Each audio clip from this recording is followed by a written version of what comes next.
दो दूनी चार, दो दूनी चार, दो तिये छह, दो तिये छह, दो चौके आठ, दो चौके आठ। दो गुरुजी, पचे। मैंने साफ सफाई कर दी है, क्या मैं अंदर कक्षा में आ सकता हूँ? नहीं गुरुजी, वह नीची जाति का लड़का है। अगर वह कक्षा में आता है तो हम सब नहीं पढ़ेंगे। हाँ हाँ, हम नहीं पढ़ेंगे, हम नहीं पढ़ेंगे। हाँ हाँ, ठीक है ठीक है। सुनो, पढ़ाई लिखाई करना तुम्हारा काम नहीं है। यह काम सिर्फ ऊंची जाति के लड़कों का है। तुमसे यह काम नहीं होगा। जाओ जाकर झाड़ू पोछा करो।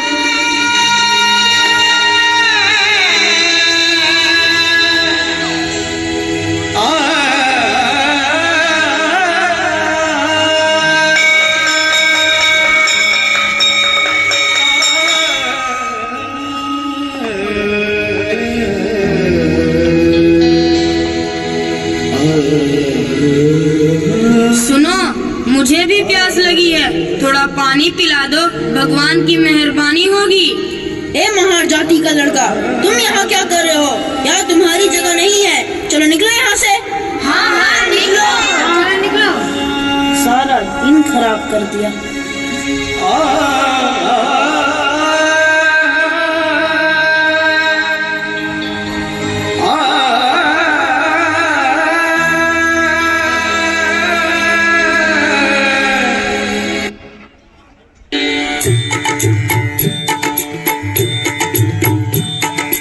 जगत गुरु प्रभु जी नमो नमः।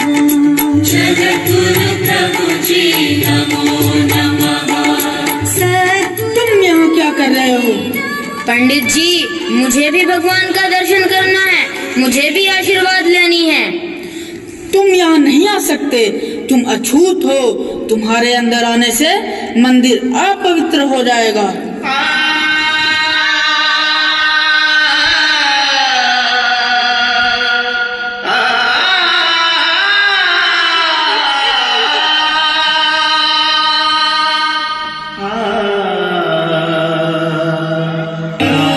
डॉक्टर अंबेडकर ने अपने जीवन में बहुत से ऐसे कष्ट सहे, लेकिन कभी भी अपनी शिक्षा को प्रभावित नहीं होने दिया। वह हर दिन 14 से 18 घंटे तक अध्ययन किया करते थे। शिक्षा के प्रति उनकी ललक और जी तोड़ मेहनत का ही परिणाम था कि बड़ौदा के शाहू महाराज जी ने उन्हें उच्च शिक्षा के लिए इंग्लैंड भेज दिया था।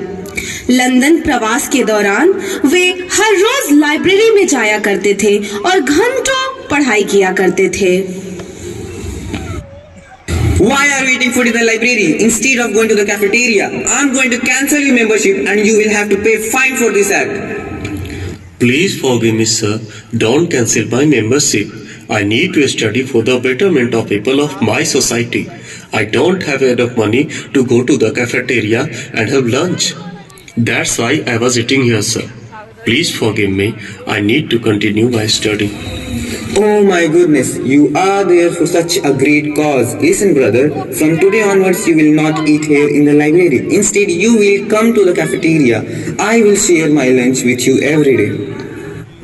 Thank you, sir. Thank you so much. Why do you always study? You never go anywhere to have some fun, as many do here. If I will have fun, then who will take care of my people? इसके बाद बाबा साहब भीमराव अंबेडकर ने Europe के भिन्न भिन्न विश्वविद्यालयों से 4 विषयों में पीएचडी की उपाधि हासिल की। भीमराव अंबेडकर भारतीय इतिहास के ऐसे इकलौते व्यक्ति हैं जिन्होंने दलितों और वंचितों को सामाजिक अधिकार दिलाने के लिए अपना संपूर्ण जीवन समर्पित कर दिया।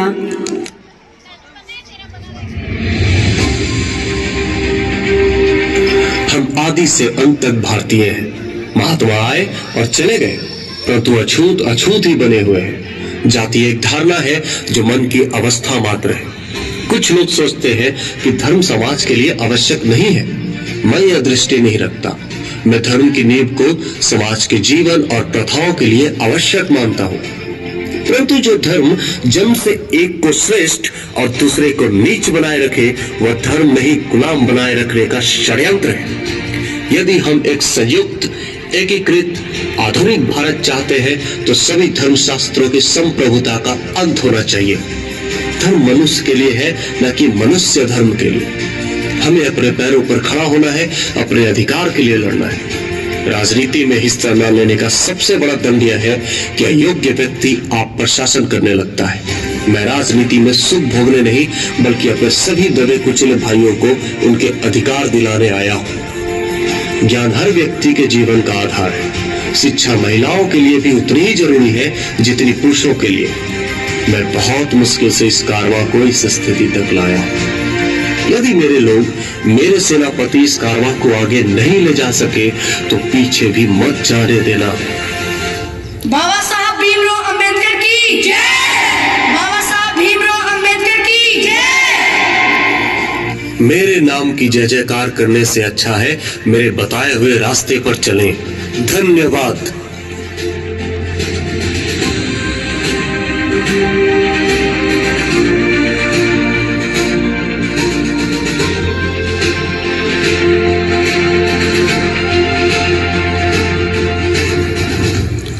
संविधान को भारतीय समाज के लिए एक मार्गदर्शक दस्तावेज के रूप में प्रस्तुत करने में डॉक्टर अंबेडकर की सबसे प्रभावी और निर्णायक भूमिका थी। 26 नवंबर 1949 को संविधान सभा ने संविधान के उस प्रारूप को स्वीकार किया जिसे भीमराव अंबेडकर की अध्यक्षता में ड्राफ्टिंग कमेटी ने तैयार किया था। इसी रूप में संविधान 26 जनवरी 1950 को लागू हुआ और भारत एक रिपब्लिक बना।